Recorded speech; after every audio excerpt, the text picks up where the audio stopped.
All right. Hello, everyone, and welcome to Belleair Bluffs Live. We have a fantastic podcast today. We have Matt and Rhonda Handwork with us, and they're going to be sharing the history and the heart and just the drive behind the Stephen Siller Tunnel Towers 5K run and walk. And I've intentionally held back from hearing about this just for the excitement, because I just want to hear it from you guys live. So, and it will be held in Clearwater, if I understand that. Correct. And Matt is a current firefighter with Largo. I am. Thanks for having us. Yeah, you're more than welcome. Rhonda is working at the hospital in emergency room. Correct. So, start us off, guys. Where do you start? I don't know. We can start by telling the Stephen Siller story. Okay. So most people don't know who he was. Mm-hmm. He was an FDNY firefighter. So he was coming off duty the morning of 9/11. He was on his way home to meet up with his brothers to play golf, and he heard on the scanner about the first tower being hit. When he heard it on the scanner, he immediately called his wife and said, "Hey, something's happening in the city. I got to turn around. I got to go help out. Tell my brothers I'm going to be late." Wow. So he turned around and went back to his fire station. When he got there, the units had already left. So he grabbed all of his gear and threw it in his truck and started driving into the city.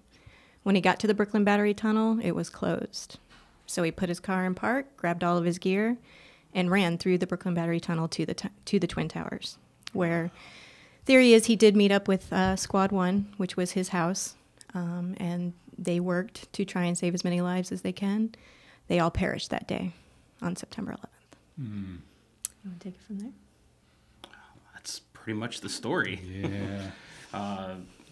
It's one of the things that the goosebumps that are associated with that are one of the things that kind of got us started in following the foundation. And then in, what was it? It was 2000. Well, let's go back to 2002. So his family of Stephen Siller decided that they didn't want their brother's death to be unforgotten, and to they wanted to do good with his name. So they wanted everybody to remember 9/11 and whatever they could to do good. So someone suggested that they start a foundation in his name and raise money for different causes. And one of the ways that they did that is they started the New York City Tunnel Towers run. Okay. So in 2002, they had their first event, and they actually retraced Stephen Siller's footsteps. So the race starts at the other side of the Brooklyn Battery Tunnel. You actually run through the tunnel down into Manhattan, and it ends in front of the World Trade Center. So they retrace his footsteps. Wow. And with the money raised from that, they decided that they were going to do good by building homes for catastrophically injured service members. So post 9/11, service members who have catastrophically been injured, lost 2 or more limbs, paralyzed, that sort of thing, they build them specially adaptive homes so they can live as normally as possible with their injuries. And they give them these mortgage-free homes. So that's what the money raised for. Yeah. Okay. Several years into it, the New York City run became very big. Last year, it was actually, this year, I guess, because it was in September, had over 35,000 runners. So several years ago, they decided to start expanding, because not everybody can get to New York City to run their race. So they started doing smaller races all across the country. They started Orlando and Savannah have races that have been going on for a few years. And one year, they came here with a traveling 9/11 museum. So it's a big semi. Opens up into this whole museum that you can tour, and it's got 9/11 artifacts and stories. And there was an retired FDNY battalion chief that travels with it and tells his story and everything. And at the end of it, they talk about the Stephen Siller run. So they came here to the state fair, where my husband and a bunch of other firefighters were part of an honor guard presentation to open the museum. And we toured the museum, and I filled out a comment card about how can we help. And about a year later, they contacted us and they said, "Hey, we're starting all these races around, and would you like to do a race in your area?" And I was like, sure. I told my comfort zone call from the I'm like, "You're not going to believe this, but we're going to put on a 5K." And he was like, okay, I love it. how do we do that? And I said, I don't know, but we're going to figure it out. We'll figure it out. Wow. How many years ago? This will be our 4th year. 4th year. Wow. Yeah, so we started on the 15th anniversary in 2016. We had our first run, and we had a good showing. We raised that year, that was actually our biggest fundraising year, but we raised over $24,000 just with our run for the foundation. So we've continued it every year. Now, does the money you raise go to a central foundation, or do you just donate it locally? How does that work? When all the fundraising that we do goes all back to the foundation in New York City. Okay. To the main foundation, Okay, got it. and then it gets redistributed wherever it's needed. We run a 4-star charity rating by Charity Navigator. Okay. That means over 93 cents of every dollar that we raise actually goes Good to job. providing homes. That's a very hard rating to maintain. The foundation is very fiscally responsible in order to maintain that.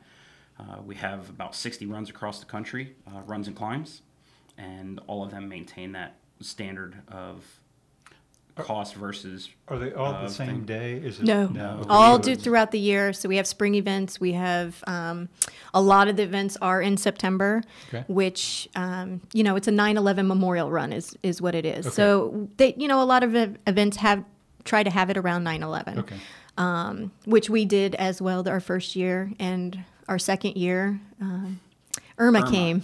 Ah, So the same week that we were supposed to have our race, Irma hit on Monday, and our race was scheduled for Saturday. So we got canceled, and we decided to go ahead and reschedule it, even though it was a lot of work. We lost a lot of vendors and things, but we did. We rescheduled it in November, and we just decided that the weather was so much nicer in November than September. Yep. Huge Difference. difference in the temperature, and we thought, you shouldn't just care about 9/11 on 9/11.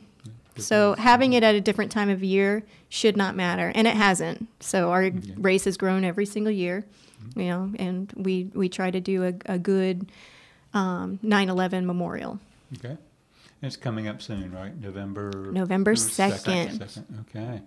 And if I heard you correctly, there's over 500 signed up right now? Yes. Okay. We have over 500 signed up. I'm expecting we currently have almost 80 first responders signed up, so most of those will present in some sort of uniform, from full turnout gear to their police uniform to whatever mix they feel comfortable running and representing in. This kind of sets us aside. Firefighters go out and run in their turnout gear as a tribute to what Stephen Siller did on that day, and also as a tribute to what they do every day. When people are running out of a burning building, they're the ones running in. Yeah. So I've got the story I'll share in a little bit about what I read about going down the stairwells, but I'll get into that in a little bit. What do you have to do with the city? Is there special? Do you have to have permits? I mean, oh yeah, shutting down. Yes, we are a very expensive race. The city of Clearwater works very well with us, even though they may not think our timing is the most appropriate. We do an 8:30 start with our opening ceremony and send our runners off at 9 in the morning, Okay. which is Late for a 5K. Late for a 5K. Most 5Ks start at about 7 in the morning, and so it's a later start. And we shut down the Memorial Causeway, running west out towards the beach. Okay. So that creates a little bit of a traffic dilemma. Okay. For people trying to get to work and just go visit the beach. But the city's great with us. They understand that that timing allows for more first responders to participate. Right. If we did Coming it off shifts. if we did it at 7 a.m., I'd lose 30% of my first responders that wanted to pursue. Yeah. So, the city of Clearwater works pretty well with us for that. And then traffic cone companies and the permitting and all the paperwork that is associated with that. It was definitely a learning experience the first year, and we scouted a lot of areas, and we really wanted it to be a memorable run, somewhere that was beautiful, somewhere that you could, picturesque, you could take photos and they're going to look great, with palm trees in the water, and, but we also wanted it to be a challenge. These guys put on their gear and they run up the stairs, with 60 pounds of gear on. So we didn't want it to be easy. So we thought, no better way than to make them run a bridge across and back. Oh, that's great. Just to make it that much more challenging. But people step up and they love it. And I tell you, some of them take it pretty seriously. We actually have a contest for the fastest firefighter in full gear. So these guys, air pack, helmet, the whole thing, and they run the race, and we give awards for the fastest firefighters. So they take it pretty seriously. Yes, that's what I say. While Fastest still firefighters raising and money. Fastest police officer. We offer awards for both of them in full uniform, unmodified uniform, and say, how fast can you do a 5K? We'll have the TAC teams come out. They're running their full gear and run the 3 miles. Obviously, multiple firefighters run that speed. We have some of them that run like a gazelle with all that gear on, faster than most people can run without any of it. I would have to And walk. I'm just like, it's amazing. Our fastest runner is just, I have no idea how he moves that fast with 60 pounds of gear. Wow. But anybody can do this. Anybody. Oh, So it's open to the public. We have mothers and their children. We have families of the firefighters and the first responders. I mean, some of our, it is a run walk, but we have our serious runners who want to line up at the front, start line, and they want to try to get a personal record. And then we have our people that are walking in the back. So Just to support the cause and the exactly. foundation It's something for and what it everyone. goes to. Yeah. Everybody that participates gets a medal and a T-shirt. So, most people do anything for a medal and a T-shirt. And you brought T-shirts with you? I that we brought can some show? T-shirts, Let's do sure. that. Yeah. So the red one is the color of this year's run. This is actually okay. the shirt from the Tampa climb.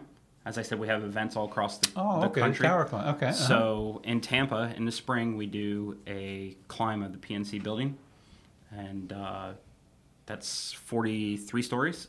Wow. And who can sprint up the 43 stories the fastest? And it all supports the same foundation. So our shirts aren't quite printed yet, but they'll be arriving here this week, Okay. and they'll be almost identical to that. On the foundation, I'm assuming they've helped people all over the United States. All over the United States. And we've had 3 just in this area. 3 in the Tampa Bay. And just Seriously, recently, we closed, we did a home dedication 2 weeks ago, well, less than 2 weeks ago, Yep. in Pasco, Land O'Lakes area. So that was our 3rd one in this area. These guys that are injured, they get contacted. Most of the time, they're still in the hospital when the foundation reaches out to them. And then, it takes time for them they get to pick where they want to live, anywhere in the country. They come to them and they say, "Hey, where's your family? Where's your support? Where's your medical support? Where do you want to live?" And they come back with the answers, and they say, "Okay, we'll find your property, and we'll build you a home." Wow. So On they could- average- That's phenomenal On average, these homes cost $500,000. Some a little bit more, depending on because of the area that they may. specification. Yeah. Okay. So these homes, when they're built, they're built for their needs. So the countertops lower. Everything is done remote control. Like their blinds are remote control, so they can pretty much work anything in their house. They could have lifts to help them into the tub, huge walk-in showers so that they can bring their chairs into the showers, whatever they need. The hallways are bigger so that they can be in a wheelchair and still maneuver around. These homes are Custom-built home. custom built and for high them. end. Yep, I mean, custom they're- built, once of a lifetime home for them and their families. So basically, they're going to determine where their support group is, Yep. Right. friends or family, whoever's going to help, and then that's when you go to that area and then Find a the plot of property. land. Wow. Yep, and start good building. job. They start working with Great their job, physical actually. therapists, and they try to predict their needs through the rest of their life. How are their condition? How's it going to progress? How's it going to improve? What do they expect their needs to be? And they try to design the home to meet all of that. And is this police, fire? How do you qualify? The foundation has 3 programs currently. they call the whole program the In the Line of Duty program. In And the then we line have of duty, okay. and we have 3 initiatives. The first one is obviously we talked about the Smart Home program, and that's for disabled military veterans returning. Okay, military, Post okay, all right. Post 9/11. We also have a Gold Star Family program.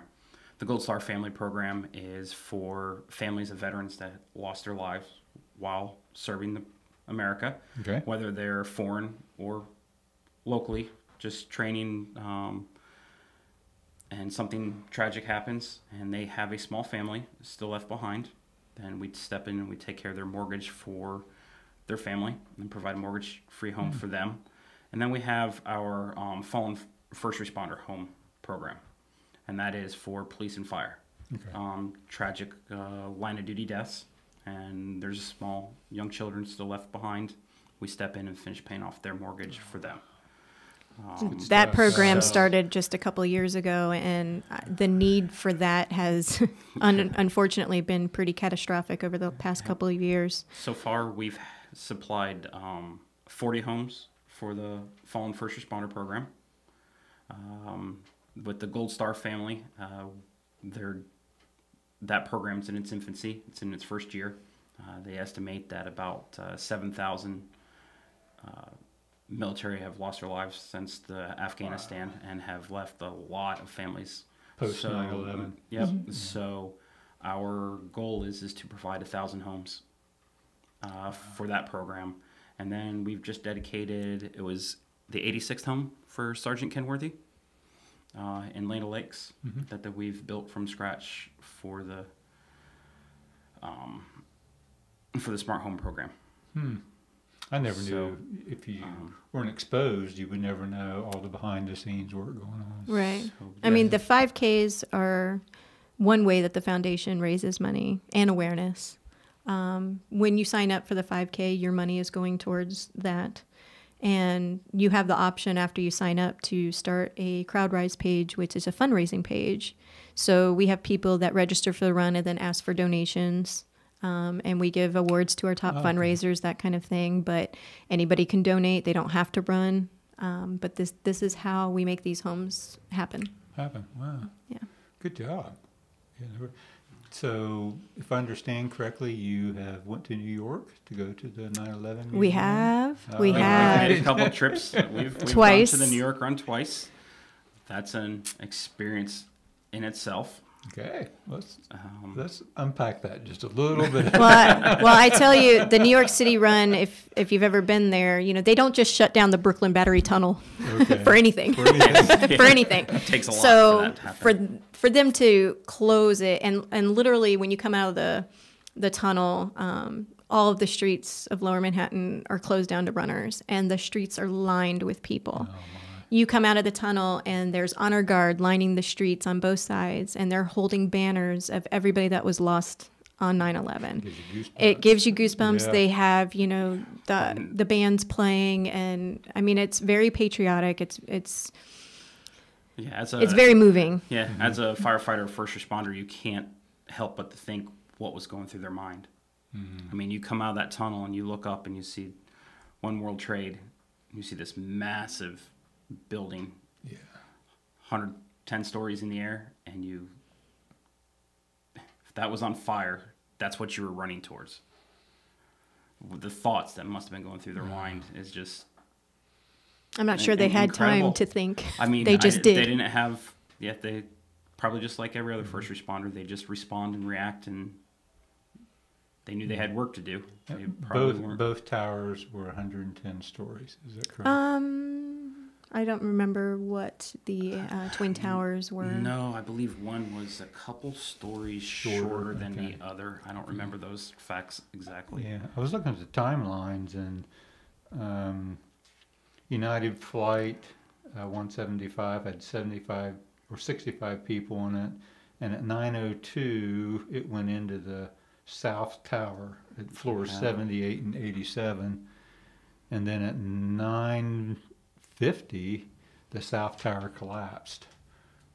That was not a lot of time. Not a lot of time at all. And then the North Tower was Flight 11, and it crashed into floors 90 to 100 and had 92 people on board and was bearing 20,000 gallons of jet fuel. So it was at 8:45 or 8:47, and then at 10:28 it collapsed. Yeah. So that wasn't long. I mean, of course, 20,000 gallons of fuel, which is and plowing into the building. Yeah. Yeah, I mean, just the construction of that, but I mean, you think how far in that building you would make it in an hour. Yeah, yeah. I mean, and if you watch the videos and the heroic efforts that were happened by civilians, police officers, and the firefighters, just guiding people out of the building. And at one point they told the one tower, hey, it's safe, shelter in place. So you got people that are staying put, and then they find out, wait a minute, we got to get them out. Wow. I mean, just... I guess it's been really fascinating for me to go back and review, you know, because when it happened, you saw the TV and then the news and that, but really to reflect back now was quite a journey for me. I was really touched by it, to be honest with you. I have just a little, I have a short read here. Just talked about the chronicle of the escape, and it was by one of the technical services consultant. And he goes on to say, people were covering their mouths against the smoke. It was very hot. We were slipping on the sweat of those who had gone before. When the second plane hit, we felt it, but had no idea. Then someone got news on his pager that the plane had hit each tower. Around the 35th floor, we started meeting the stream of firefighters walking up. None of them said a word. I can't stop thinking about the look in their eyes, how heroic they were. I learned later that one of the men that I saw barely made it out.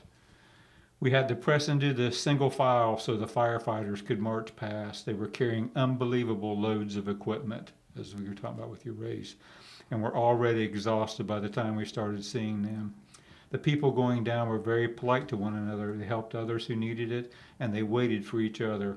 One man literally carried a woman down the steps because she was unable to make it on her own. 2 others helped a guy on crutches. As we went down, there was water flowing over the stairwell, creating rapids down the stairs. When we finally got to the lobby, we could see the teams of firefighters in a staging area waiting their turn to go up. I pray some of them made it out. There was a courtyard outside, but we weren't allowed to go out there. Windows had been shattered and the courtyard was loaded with debris. They must have determined that it was too dangerous for us to cross, so we were directed into the escalators. There were 2 escalators going down into the mall under the Tower 1. At the bottom, we had to run through a waterfall. The water was falling everywhere, 8 to 10 inches in some places. Rescuers were strategically placed throughout the area, shouting at us, helping to keep our focus where to go. Many of the stores down in the mall had windows blown out all along the way. They were emergency workers urging us on. It was very loud down there from the water, the crowd, the shouting. So that was really a chronicle of one person who was working. Right. So I thought that was really good. He took different pictures of that. And then, as you see, you watch the videos of the planes and all that. It's just really moving. I mean, we were definitely under attack. There was no doubt about it. Yeah, it's definitely something hard to watch. I mean, any documentaries or any of the pictures or the videos. Yeah. Yes, just the images. And the book is just a touch of what you'll find in the museum. Oh, yeah, you guys went to the museum, didn't you? Yes. What was that? Well, the museum is exactly that. It's a large collection of artifacts, personal artifacts, stories, that were recovered, stories, recordings, one-on-one true stories, true voice recordings, radio recordings, just about anything that there was samples. They could capture. It's very hard to make it through. We've been there twice and haven't finished it.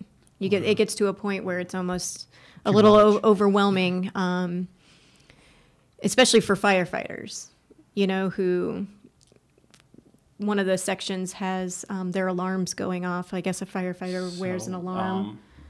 In 2001, we had on our gear what we called a pass alarm. Pass alarm is a device that you turn on, and if you stop moving, it starts chirping. Oh, okay. It's very loud. It helps locate a down firefighter. It's designed for just that, locating down firefighter. Well, you think about it, 343 firefighters in their gear. Some of them, obviously some of it was crushed beyond recognition, but there had to have been 150 of those going off on that scene. Oh, wow. And you don't even, every direction you listened, And so you walk in the room and they have the speakers all around you, and that's all you hear Oh, are in the these museum. past In the museum. devices okay. going off, and here's the artifacts of fallen firefighters and lost police officers and everything in the one area. And you just think about It's very hard, If very you were- emotional. if you were there to rescue the rescuers and that's all you heard until the batteries died out. Wow. Just the It's chaos, pretty intense. yeah. I mean, if you've ever had to be involved in small chaos, something of that magnitude must have affected those gentlemen for the rest of their life. Yeah, I don't doubt that a bit. Yeah. Absolutely. You had some how many didn't make it? 343 fallen firefighters were lost on that day, as well as 23 from NYPD and 37 Port Authority. so officers. 406 first responders, along with So- all the civilians that were killed that day. Wow. So we try to bring those statistics into our run also. Let me come back up. Port Authority being police Port Authority or just Yeah, it's the Port Authority is part of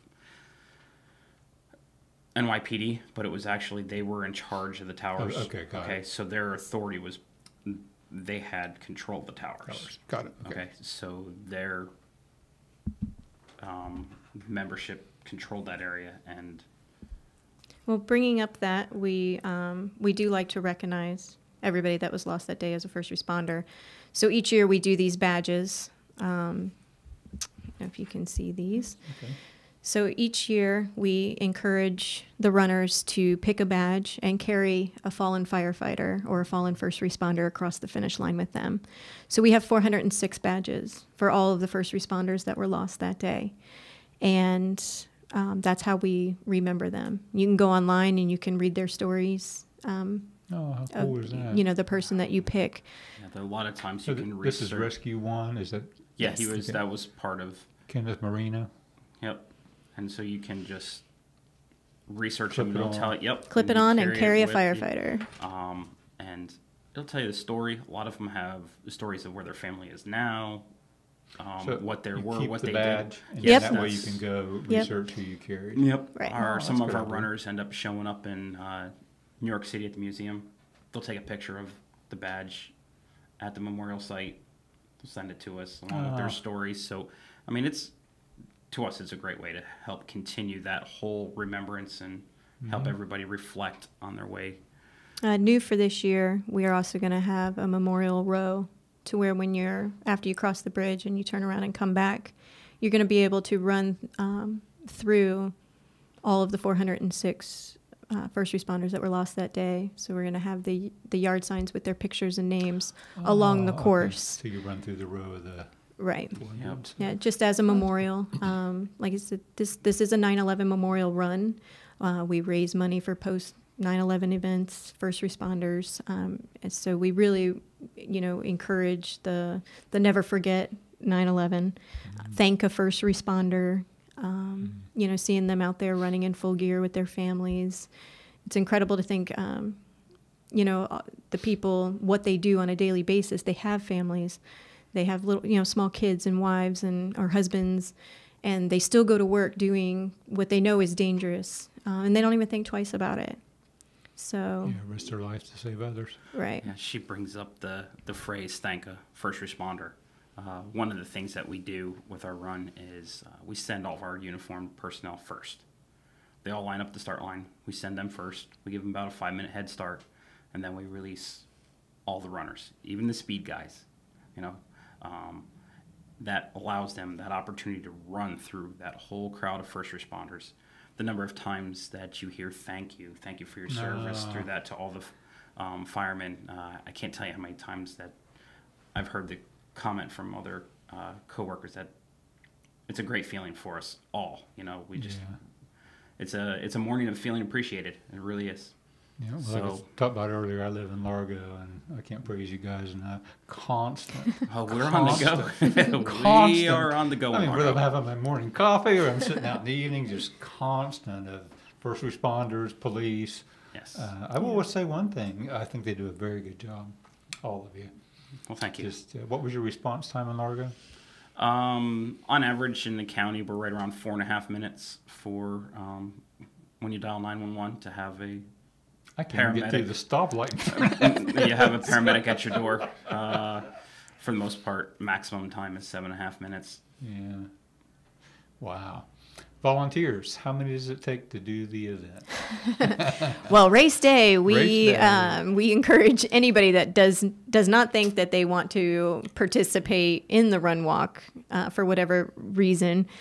We encourage you to come out and be a volunteer. I mean, we can use you to pass out medals at the finish line, pass out finish line water, help set up race day. We put up a lot of tents. We're going to have 406 yard signs to place this year. So that's going to be quite the task for somebody. But We have it really does. Yeah, it really does take an army to put on an event like this. Yeah. And we appreciate all of our volunteers. All of our volunteers get a free shirt. They get a free show. We do a huge honor guard presentation. So we usually have multiple departments send honor guard. So we'll have several from different fire departments, police departments, Sunstar paramedics. They all participate. So we have this really moving honor guard presentation. Yes. So that all starts at 8:30, where we get up, we tell the Stephen Siller story. We have some speakers, some recognitions of some people that have gone above and beyond to help the foundation and to help our race. We do the honor guard presentation, and we're going to have a moment of silence, and then we'll stretch and do a little warm up, line up, and Do you run? run. Actually, last year was the first year I got to run. So the first 2 years, because we put the race on, and he was a first responder, so he had to participate in his gear. It dear. was oh yeah. so somebody had to be running the show. Yeah. So I was so sad to not be able to participate the first 2 years. And then last year we actually had enough volunteers and enough seasoned people that I felt like it would be okay for, we got through the whole morning presentation and everything, and I felt like I could do it. And so I got to run it, and, it was really amazing to be out on the bridge, and, the fireboat, Clearwater's fireboat was out there. It's a totally different perspective. Yeah. I mean, you see the pictures afterwards, but you didn't get to live it in the moment. So last year I did get to run it. So we'll see this year. I don't know yet. Yeah, thank you to the city of Clearwater. I mean, Yeah. they have their, I know what you're talking about, the water cannons, so to speak. What do They call have Fireboat 44 comes out. They made an appearance last year for the first time, and underneath the Memorial Causeway, they'll be using all their deck guns, and they'll be flowing water Deck guns, okay. out of. It's pretty cool to see. I was It's going to just say, that's a- pretty cool to see. I mean, they're moving a large volume of water just out of the channel and Yeah. just making a little show. This year will be the city of Clearwater, and Dunedin Fire Rescue will be our start line. We'll have the two aerials okay. with the American flag suspended between them. yeah. That's our start line. So We then have there's- Motorcycle Club Fire and Iron, so it's made up of firefighters and police officers, and they'll be leading the race off. So that's pretty cool when you hear the Harleys start up, and yeah. it doesn't get a lot, much more patriotic than that. Yeah, I've got one actually. See? yeah, so it's just I'm guilty. yeah, and then the general public. I mean, the amount of people that represent with red, white, and blue, and they carry flags, and they carry on the course is what just an it event. is. It's quite the show. I mean, yeah, we're more than a 5K. We're an experience. Okay. I mean, that's Yeah, we yeah. use that line.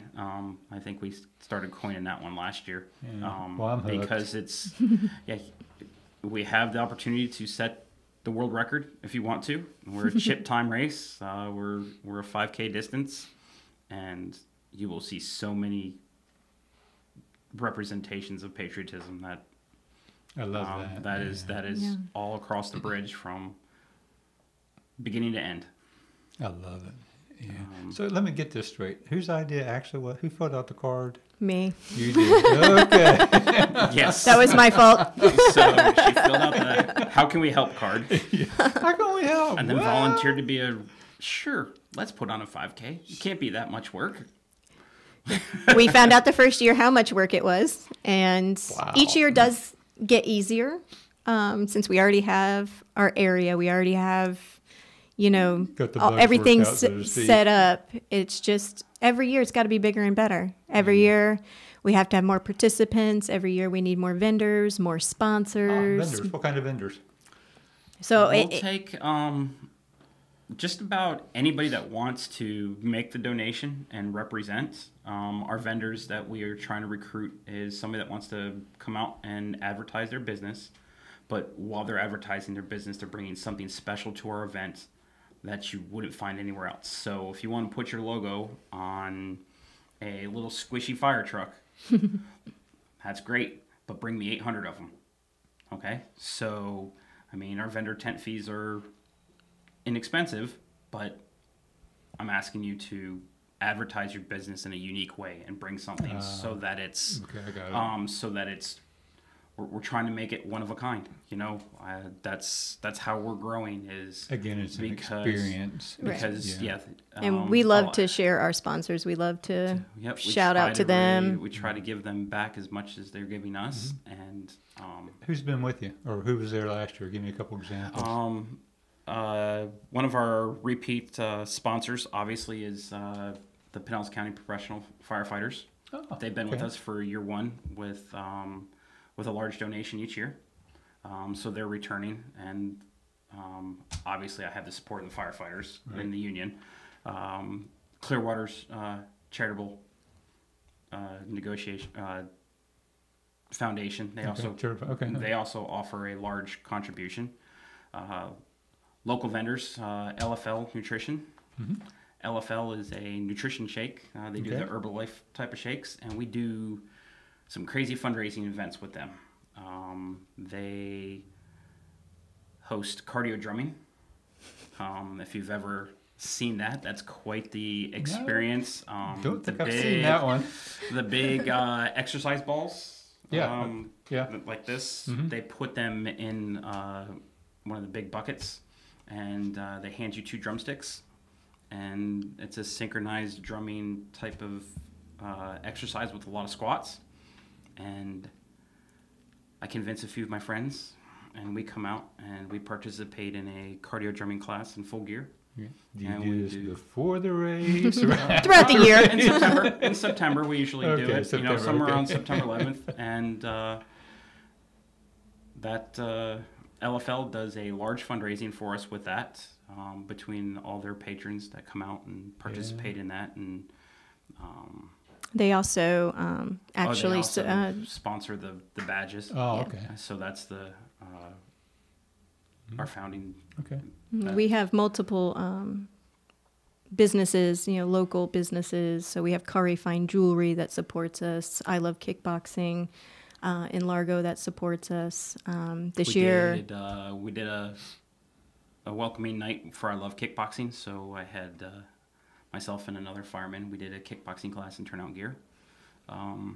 So,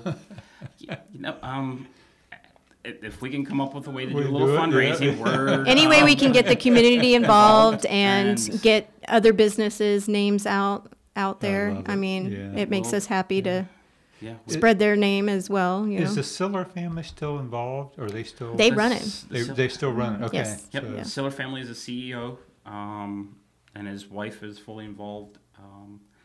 The family runs the foundation, Okay. and they make the decisions of everything, from what color the event shirts for the year are going to be. So there is to- uniformity. Yes. Okay. All the got it. events. We have 60 other events outside of New York City run across the country. So they give direction to the ship, and they say this is what we're going to do. They make the decisions as to which families get supported as far as line of duty death support and military. I mean, ultimately, it's all coming down. All the applications come across their desk, and they're involved in all. They those actually decisions. travel too. I mean, And they this, come out and they do the presentations with the homes. Oh, okay. So they That's nice. Each of the homes there's a dedication ceremony Mm-hmm. right before the new occupants get to see the home. they may have been involved with the design and some of the ideas, but before they're actually given the keys to the home, there's a little ceremony, and then they get to see the home for the first time with one of the Siller family. For the first, so they don't. So they don't get to see the home until it's done. Yeah, They it's see it throughout the building process if they live close enough. They Okay. can, they'll see parts of it, but they stop going to see it before all the finishing work is done. And So can't really, go when they're going in the inside, door, yeah. they're seeing it for the first time. And I got to tell you, we've been to 2 home dedications. We went to one in Port Charlotte, which we did not get to tour the home. This time in Land O'Lakes, when we went just last week, we got to tour the home.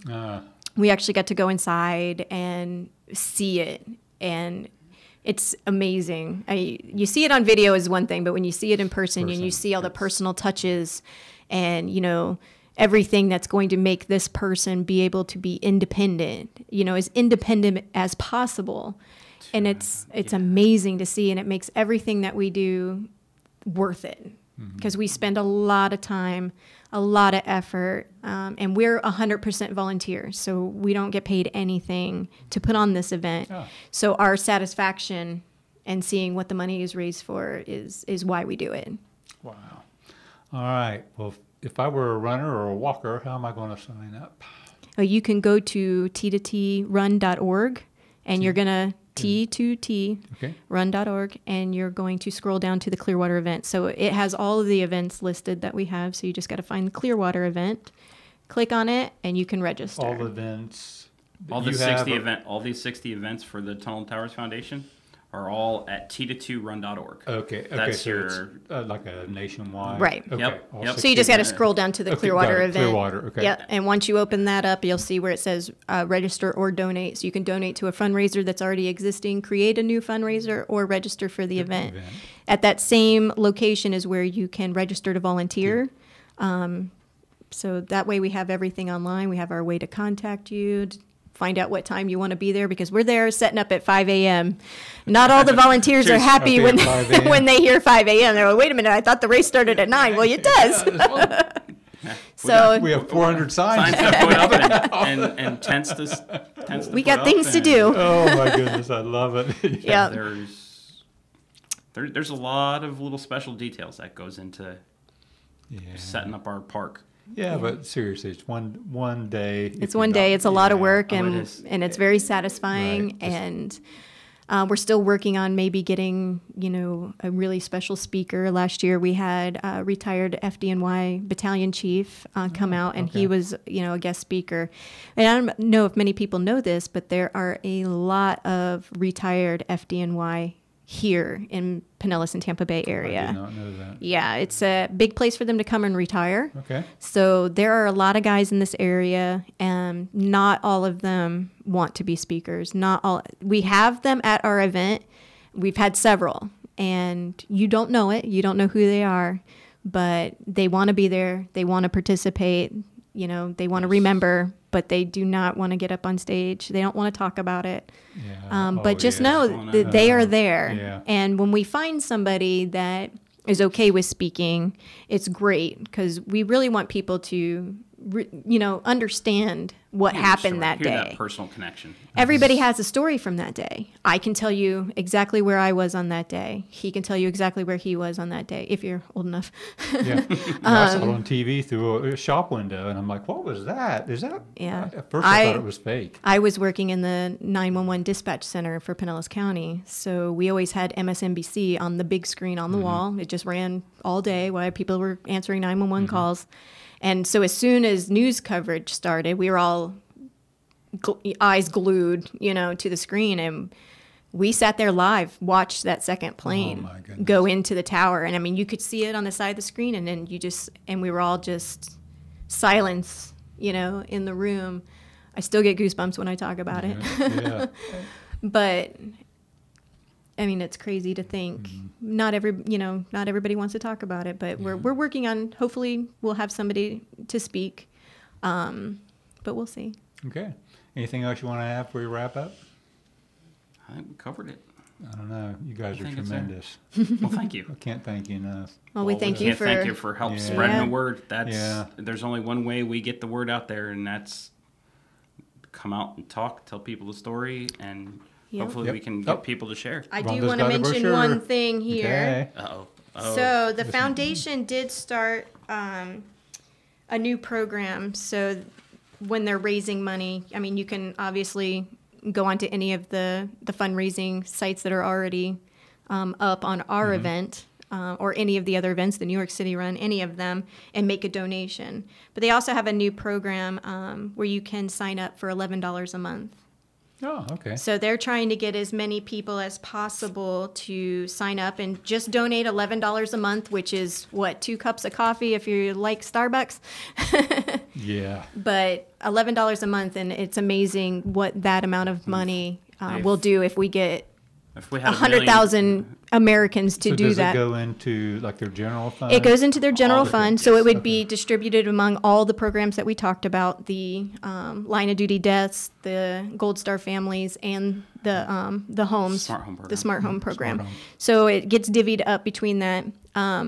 They do specific fundraising as well, where you can log on and your money will go to a particular thing, whether that be a Got it. specific first responder that was killed in line of duty, or they've done Irma relief, Hurricane Michael relief, those types of things. We do. Those are crazy things if you think about Irma. Our race got displaced by Irma, and then the foundation started fundraising to help those victims. And that was 100% of everything that they raised. Made it If you directly donated to the- directly to the Irma Irma. relief, So it was 100%. 100%. Okay. 100%. One What to one? other? Yeah. What other foundation Yeah. provides those type of numbers? There's very few. So If I remember right, it was 93 cents of every dollar. 93 cents of every dollar that we Yeah. that we raise goes to building homes. Yeah. Our commitment, Yep. 93 Yeah, cents, and it's 93%. because of volunteers. All because of volunteers. Yeah. Yep. Good job. All right. Well, thank you. Well, thank you for your time. Thank Rhonda, you so great much. job, you Thank guys. Yes. All right. Let's get out there, volunteer. Let's go sign November up. 2nd. November 2nd. So we're 8:30. All right. we're just a couple weeks away. Cheetah2run.org. Come out and Yeah. And Join us. And thank you for first responders, seriously. Where thank would you. we be without all you guys? All right. So, all right. That's it. Thank you. Belleair Bluffs Live.